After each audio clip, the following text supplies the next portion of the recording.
Having a child is for life, not for 18 years. All right, let's play this.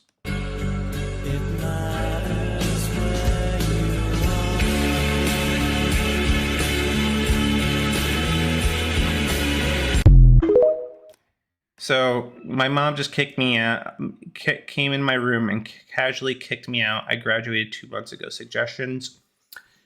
If you had asked me probably before I had kids, I was under this mentality that the second my kids turn 18, I'm going to give them the boots.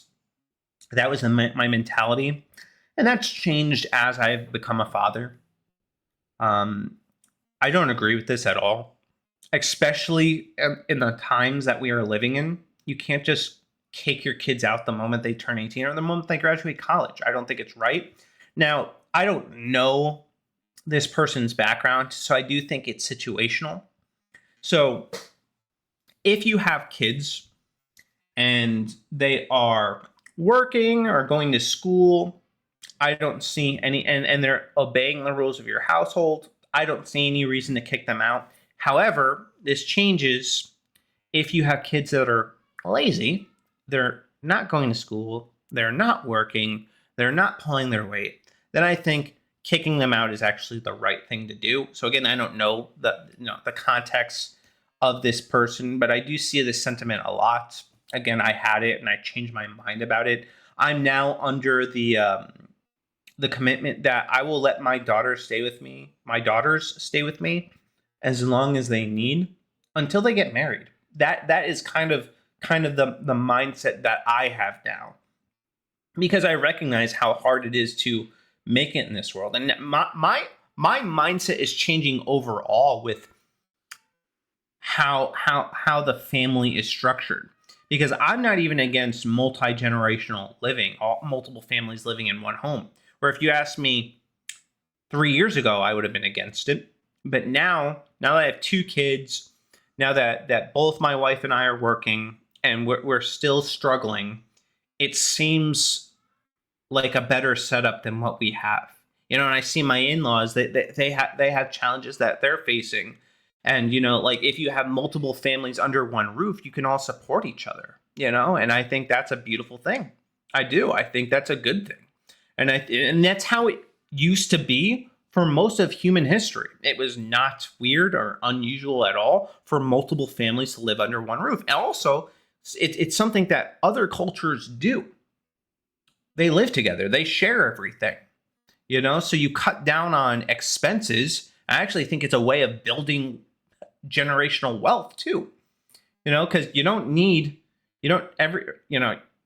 can get by with having like 2 cars. You could get by with, doing, not having to pay somebody to watch your kids because the grandparents are there. And you can get by without having to pay to send your parents into a nursing home because you're there to help them out. It's like you help each other out. You carry the weight together.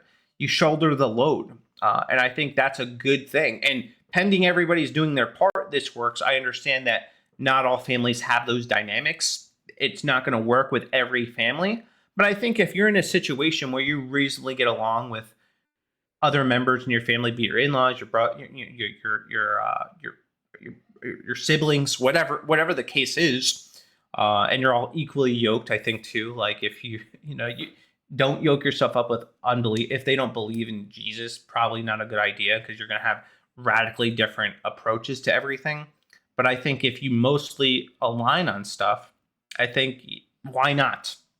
Why not try to save money? Why not try to help each other out? Why not try to strengthen the family unit? And I think kicking kids out at 18 is not good, generally, unless they're not working and pulling their weight. But if this is a girl that just went to school, she's trying to find a job, and she just needs to somewhere to stay in the meantime. Like you're her parents, you have a responsibility to them. You brought them into the world. They didn't ask to be in the world. Resident Canto says she looks spoiled. Probably. We will. I don't know. I don't have the context. We will see. But I do feel for kids though that they're doing the right thing and their parents just don't want to be parents anymore. That's not something that ends, by the way, when they turn 18. Like, I will always be a dad to my girls, and I will, to the best of my ability, be there for them. And then when they get married, well, now that responsibility is transferring to the husband, but I'll still be there for my girl and to support, now my future son-in-law. I'll do that, because I think that would, that's what makes a good parent, is being there for your kids and helping them out. So yeah, I definitely disagree with just kicking them out, though, if they're not doing anything.